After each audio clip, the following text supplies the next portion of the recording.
Hello friends, मैं आयुष सुप्रभात tax solution से। आज मैं आपके साथ शेयर करने वाला हूं जीएसटी का मोस्ट अवेटेड नोटिफिकेशन के बारे में, जिसके लिए था इंतजार हर एक कंसल्टेंट और टैक्स पेयर को। जी हां, आप सही समझ रहे हैं, ये नोटिफिकेशन है late fees interest due date extension के लिए जीएसटी का। अगर विस्तार से समझना है तो पूरा वीडियो को देखते रहना और पूरा वीडियो को फॉलो करते रहिए।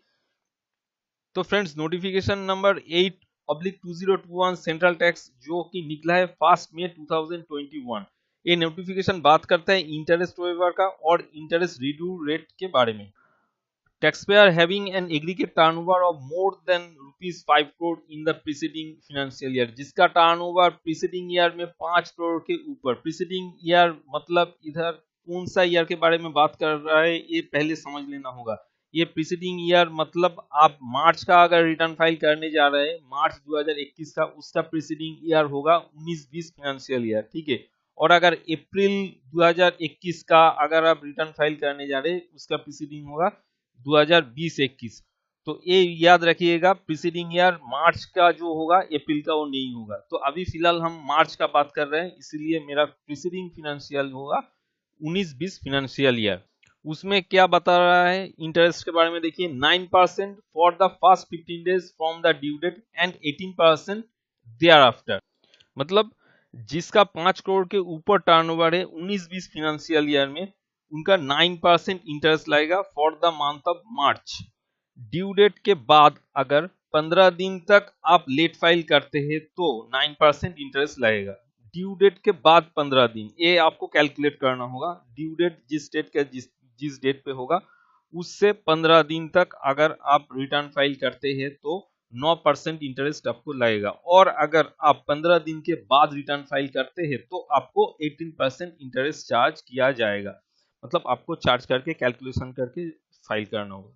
सिमिलरली अगर आप अप्रैल महीना का कैलकुलेशन करेंगे तो आपका जो टर्नओवर का कैलकुलेशन है उसका प्रीसीडिंग ईयर हो जाएगा 20-21। उसी तरह एक सेम ही है, ड्यू डेट के बाद 15 दिन तक लेट फाइल करते हैं तो 9% इंटरेस्ट लगेगा। और अगर आप 15 डेज के बाद रिटर्न फाइल करते हैं तो 18% आपको ब्याज चार्ज किया जाएगा।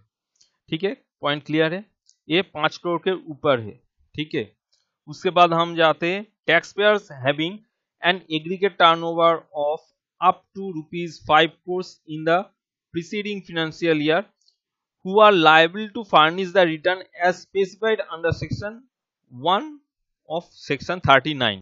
मतलब पिछला पॉइंट था जिसका 5 करोड़ के ऊपर, और ये पॉइंट बता रहा है जिसका 5 करोड़ के नीचे है, उसके लिए बोल रहा है। उसके लिए क्या कैलकुलेशन है, nil for the first 15 days from the due date. मतलब जिस दिन ड्यू डेट होगा उसमें से 15 दिन तक अगर आप रिटर्न फाइल कर देते हैं, मतलब 15 दिन आपको रिलैक्सेशन दिया जा रहा है ड्यू डेट के बाद, तो आपको इंटरेस्ट बिल्कुल भी नहीं चार्ज किया जाएगा, नील इंटरेस्ट होगा। और अगर 15 दिन के बाद, मतलब ड्यू डेट के 15 दिन के बाद अगर आप फाइल करते हैं तो 9% for the next 15 days.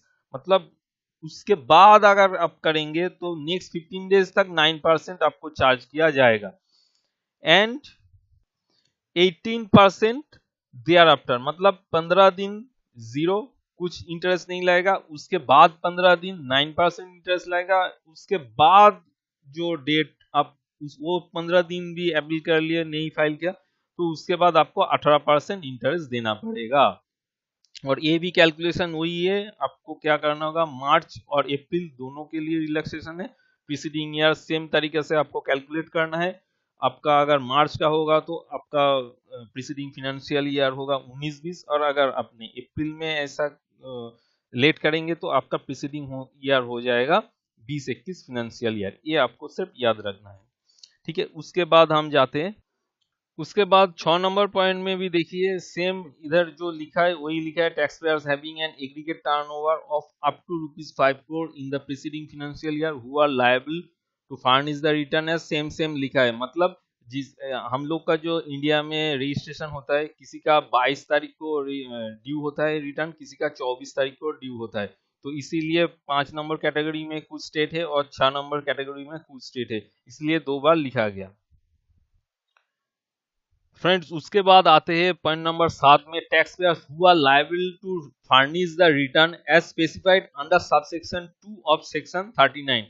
Subsection 2 section 39 कौन सा रिटर्न के लिए बोल रहा है, आप सभी को पता है, ये कॉम्पोजिशन जो रिटर्न होता है जीएसटीआर 4 के लिए बोल रहा है, ये सेक्शन वही बता रहा है। उसके लिए क्या बोल रहा है, nil for the first 15 days, मतलब आप फर्स्ट 15 डेज जिस दिन को ड्यू डेट है उसके बाद आप 15 दिन तक अगर रिटर्न फाइल कर देते हैं तो आपको कुछ ब्याज नहीं देना होगा। उसके बाद 15 दिन के बाद अगर आप रिटर्न फाइल करते हैं तो 9% आपको ब्याज देना होगा, वो भी आपको 15 दिन तक। उसके बाद मतलब 15 30 डेज हो गया, उसके बाद अगर आप रिटर्न फाइल करेंगे तो 18% आपको देना पड़ेगा। उसके बाद इधर एक तो बात लिखा है क्वार्टर एंडिंग मार्च 2021। एक्चुअली जो कंपोजिशन स्कीम का रिटर्न जमा होता है जीएसटीआर 4, ये ईयरली सबमिट होता है, तो इसके लिए ये क्वार्टर एंडिंग शायद होना नहीं चाहिए, इसके लिए ईयरली होना चाहिए। एक कुछ मिस्टेक हुआ है टाइपिंग की, कुछ होगा, एक्चुअली ये ईयरली रिटर्न है। तो ये भी आपको समझ में आ गया, मतलब ये हो गया आपका इंटरेस्ट वाला पार्ट। और नीचे में एक तो बात है, देखिए ये क्या लिखा है, this notification shall be deemed to have come into force with effect from 18 day of April. मतलब 18 डे ऑफ अप्रैल में उन लोगों को डिसाइड हो गया था ये बात, लेकिन हम लोगों के लिए ये दिया नहीं, हम लोगों के लिए ये फर्स्ट मई को ही पब्लिश किया गया। अगर पहले दे देते तो थोड़ा अच्छा होता कंसल्टेंट और जो टैक्स पेयर है, लेकिन दिया नहीं, कुछ हम कह नहीं सकते। लेकिन नीचे लिखा है 80 डे ऑफ अप्रैल, लेकिन ये 18 डे ऑफ अप्रैल को पब्लिश नहीं हुआ था, ये पब्लिश हुआ है फर्स्ट मई को। ये इंटरेस्ट वाला सेक्शन हो गया।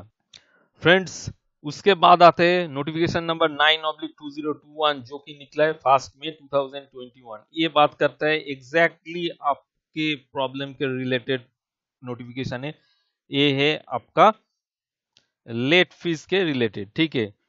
लैंग्वेज सेम ही है, देखिए taxpayers having an aggregate turnover of more than rupees 5 crores in the preceding financial year, मतलब जिसका टर्नओवर है 5 करोड़ के ऊपर और मार्च और अप्रैल 2 महीना के लिए नोटिफिकेशन है, उसके लिए period for which late fees waived 15 days from the due date of furnishing return, मतलब आपका जो ड्यू डेट है उससे 15 दिन तक आपको जो टाइम वो दिया जा रहा है। मतलब सीधा है, आपका जो ड्यू डेट है उससे आपको 15 दिन तक और एक्स्ट्रा दिया जा रहा है, लेकिन उसके ऊपर अगर जाएंगे तो आपको जो लेट फीस है ओरिजिनल ड्यू डेट से लगाया जाएगा। ये मत सोचिए कि 15 दिन के बाद एक दिन 16 दिन हो गया तो मुझे एक दिन का लेट फीस देना पड़ेगा, आपको एक्चुअल ड्यू डेट से आपको देना पड़ेगा। फर्स्ट 15 डेज आपको छूट दिया जा रहा है। उसके बाद क्या है point, taxpayers having an aggregate turnover of up to rupees 5 crore in the preceding financial year who are liable to furnish the return as specified under section 1 of section 39, मतलब जिसका टर्नओवर 5 करोड़ के नीचे है उसका भी मार्च और अप्रैल में सेम कैलकुलेशन है जो पहले मैंने बताया था आपको। फिनेंशियल प्रीसीडिंग फिनेंशियल ईयर मतलब मार्च के लिए 19-20 और अप्रैल का हो जाएगा 20-21। तो आपको कितना दिन दिया जा रहा है, जिसका 5 करोड़ तक टर्नओवर है, 30 days from the due date of furnishing return, मतलब जिस दिन आपका ड्यू डेट था उससे 30 दिन तक आपको दिया जा रहा है मोहलत। अगर 30 दिन के अंदर आप फाइल करते हैं तो आपको कोई भी लेट फी नहीं चार्ज किया जाएगा। और 30 दिन के बाद अगर करेंगे, 31 दिन हो गया तो एक दिन का लेट फीस नहीं, बार बार आपको बता रहा हूं, आपको लेट फीस देना पड़ेगा, ओरिजिनल ड्यू डेट से आपको देना पड़ेगा। उसके बाद देखिए tax payers having an aggregate turnover up to rupees 5 crore in the preceding financial year who are liable furnish return specified under provision to subsection 1 of section 39।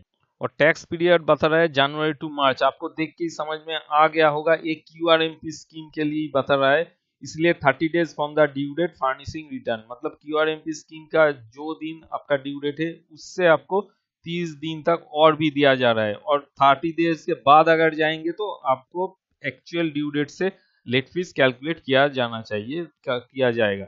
ये भी निकला था, ये भी इफेक्ट फ्रॉम 20 डे ऑफ अप्रैल, लेकिन कुछ फायदा नहीं है, आपको तो फास्ट में ही मिला है, फास्ट में से ही कैलकुलेट करना होगा। फ्रेंड्स उसके बाद आता है नोटिफिकेशन नंबर 10/2021 सेंट्रल टैक्स का, वो भी निकला है फास्ट में 2021 ये एक्चुअली क्या है, ये एक्चुअली है फॉर्म जीएसटीआर 4, मतलब जो कॉम्पोजिशन रिटर्न फाइल करते हैं उसके लिए। उसका एक्चुअली ड्यू डेट है 30 अप्रैल 2021 को, उसका भी डेट बढ़ा के करा दिया गया है 31 मई 2021। मतलब 2021 का जो रिटर्न जमा करना था 30 अप्रैल को, वो डेट बढ़ा के करा दिया गया है 31 मई 2021। फ्रेंड्स, उसके बाद आता है नोटिफिकेशन नंबर 11/2021 जो कि है फॉर्म जीएसटी आईटीसी 04, जो कि जॉब वर्कर के रिलेटेड है। ये आपका जनवरी टू मार्च क्वार्टर का जो है, इसका रिटर्न फाइल करने का लास्ट डेट था 25 अप्रैल 2021। इसका भी डेट बढ़ा के किया गया है 31 डे ऑफ मई 2021। मतलब आप बेझिझक 31 डे मई के अंदर ये रिटर्न फाइल कर सकते हैं, कोई बिना लेट फी के। फ्रेंड्स, ये है नोटिफिकेशन नंबर 12/2021 सेंट्रल टैक्स, ये भी निकला है 1 मई 2021। ये क्या है फ्रेंड्स, ये है जीएसटीआर 1 रिलेटेड। एक बार देख लेते हैं। Provided further that the time limit for furnishing the details of outward supplies in GSTR 1 of the said rules for the registered person required to furnish return under subsection 1 of section 39 of the said act for the tax period April 2021 shall be extended till the 26th day of month succeeding the said tax period। मतलब अप्रैल का जो return है GSTR 1, उसका due date बढ़ा के किया गया है 26 day of month succeeding the set tax period. मतलब पहले समझना होगा अप्रैल का जीएसटीआर 1 जो है वो कब तक हम लोग फाइल करते हैं, 11 तारीख का या 13 तारीख के अंदर। क्यूआरएमपी में अगर आप हैं तो 13 तारीख, और अगर नॉर्मल जीएसटीआर 1 फाइल करते हैं तो 11 तारीख। तो मैं नॉर्मल जीएसटीआर 1 11 तारीख अगर मान के चलूं तो उसका लास्ट डेट 11 तारीख हो गया। कौन सा महीना में, अप्रैल का, मई का 11 तारीख। लेकिन इधर बोल रहा है 26 डे, मतलब 11 की जगह 26 तारीख आपको दिया जा रहा है जीएसटीआर 1 फाइल करने के लिए लास्ट डेट। ठीक है, ये अच्छा है। ये पहले से ही हम लोग को पता चल गया कि अप्रैल का डेट थोड़ा बढ़ाया गया है। फ्रेंड्स, उसके बाद आता है नोटिफिकेशन नंबर 13/2021 जो कि निकला है 1 मई 2021। ये बेसिकली बोलता है रूल 36(4) के बारे में। रूल 36(4) को थोड़ा सा अमेंडमेंट किया है ओनली फॉर अप्रैल और मई महीना के लिए। क्या बोलता है देखिए, हम लोग जो रूल 36(4) को अप्लाई करते हैं हर महीना में, एज पर जीएसटीआर 2B हम लोग जो इनपुट लेते हैं उसको एज पर 2B जो हम लेते वो नहीं लेना है। आपको सिर्फ देखना है अप्रैल और मई महीना में एक साथ क्यूमुलेटिव इफेक्ट देना है। मतलब सिर्फ अप्रैल महीना का नहीं देखना है। आप नॉर्मली रिटर्न फाइल कीजिए, अप्रैल और मई 2 मंथ का एक साथ आपको क्यूमुलेटिव इफेक्ट रूल 36(4) का देना है। ठीक है। उसके बाद पॉइंट नंबर 2 में देखिए, एक तो बता रहा है आईएफएफ के बारे में। Provided that a registered person may furnish such details for the month of April 2021 using IFF from the first day of May 2021 till the 20th day May 2021। Actually जो हम लोग आईएफएफ भरते उसका लास्ट डेट होता है 13 तारीख को। मतलब अप्रैल का अगर मैं रिटर्न आईएफएफ फाइल करने जा रहा हूँ तो 13 तारीख तक हमको फाइल करने देगा, और 13 तारीख के बाद ब्लॉक हो जाता है, आप फाइल नहीं कर सकते। लेकिन वो ब्लॉक नहीं होगा, 28 मई तक ये ब्लॉक नहीं रहेगा, 28 मई तक ओपन रहेगा। 28 मई तक आईएफएफ अप्रैल का आप फाइल कर सकते हैं। तो फ्रेंड्स, ये था कुछ इंपॉर्टेंट नोटिफिकेशन। अगर वीडियो आपको अच्छे लगे, इंपॉर्टेंट लगे तो प्लीज लाइक, शेयर और कमेंट करना मत भूलिए, और चैनल को जरूर सब्सक्राइब करिए। इसी तरह अपडेट में आपके लिए लाता रहूंगा। Thank you for watch this video.